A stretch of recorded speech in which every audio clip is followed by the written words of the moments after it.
Assalamualaikum warahmatullahi wabarakatuh. Waalaikumsalam warahmatullahi wabarakatuh. Ibu-ibu semuanya sehat? Alhamdulillah, Neng. Alhamdulillah ya Bu ya, mudah-mudahan kita semua selalu diberikan kesehatan agar kita bisa kembali bersilaturahmi bersama dalam kegiatan P2K2, yang mana P2K2 ini selalu dilakukan setiap sebulan sekali ya Bu ya.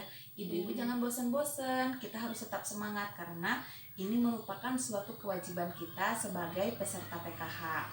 Nah, hari ini materi diskusi kita hari ini masih tentang pengasuhan dan pendidikan terhadap anak. Namun, berbeda dengan topik yang sebelumnya, hari ini kita akan membahas mengenai perilaku anak dengan cara bagaimana sih meningkatkan perilaku baik anak dan menghadapi perilaku buruk anak. Begitu ya Bu Ibu ya. Namun, sebelum ke materi, saya akan mengulang kembali atau saya akan bertanya kembali kepada ibu-ibu apa sih yang telah ibu-ibu sampaikan atau apa sih yang telah ibu-ibu pahami di materi sebelumnya ibu-ibu. Masih ingat nggak Bu? Lupa lagi.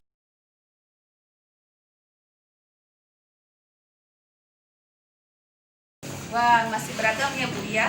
Jawabannya ada yang masih ingat, ada yang lupa-lupa ingat, ada yang sudah lupa gitu. Mungkin yang sudah lupa atau tidak ingat itu bisa terjadi karena ibu-ibu tidak mempraktekannya Bu ya.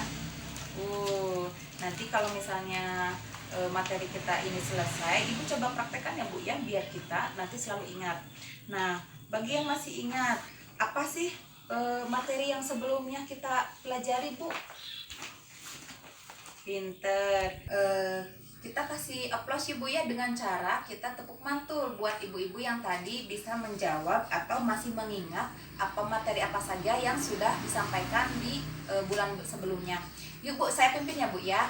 Tepuk mantul. Mantul, mantul. Mantul, mantul. Mantap betul ya. Nanti kalau misalnya saya bertanya kembali di sesi berikutnya, terus ibu bisa menjawab, saya kasih tepuk mantul dah ibu ya buat ibu. Nah, bagi yang lupa dengan materi yang sudah kita pelajari, ibu-ibu bagaimana sih caranya agar tidak lupa, yaitu dengan cara kita mengaplikasikannya Bu. Kan kita sudah belajar Bu ya, tepuk komitmen ketika kita tahu, ketika kita diberi materi, kita akan mampu untuk apa Bu? Mampu untuk melakukannya. Masih ingat nggak Bu sama tepuk komitmen? Nah, yang gini Bu, aku tahu, aku mampu dan kulakukan. Aku tahu, aku mampu dan kulakukan. Aku tahu, aku mampu, aku mampu. Aku tahu, aku mampu dan kulakukan. Yes, nah begitu Bu ya. Nah, bagi yang sudah lupa, kita bisa membuka kembali ya Bu ya halaman 2, apa saja sih materi yang sudah kita pelajari di sesi sebelumnya. Bu, di sesi sebelumnya, untuk menjadi orang tua yang lebih baik, kita bisa salah satunya mendengarkan anak yang sedang berbicara, menatap wajahnya dan memberikan senyuman.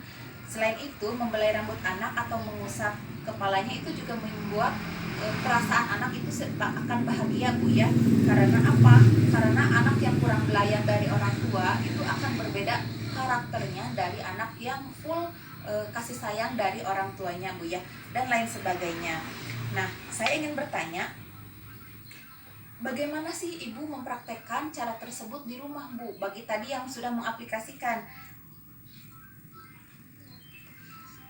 beragam ya Bu ya, beragam cara, beragam kebiasaan, itu tergantung mungkin kebiasaan ibu-ibu gitu ya. Namun mudah-mudahan itu semua bisa bermanfaat buat ibu.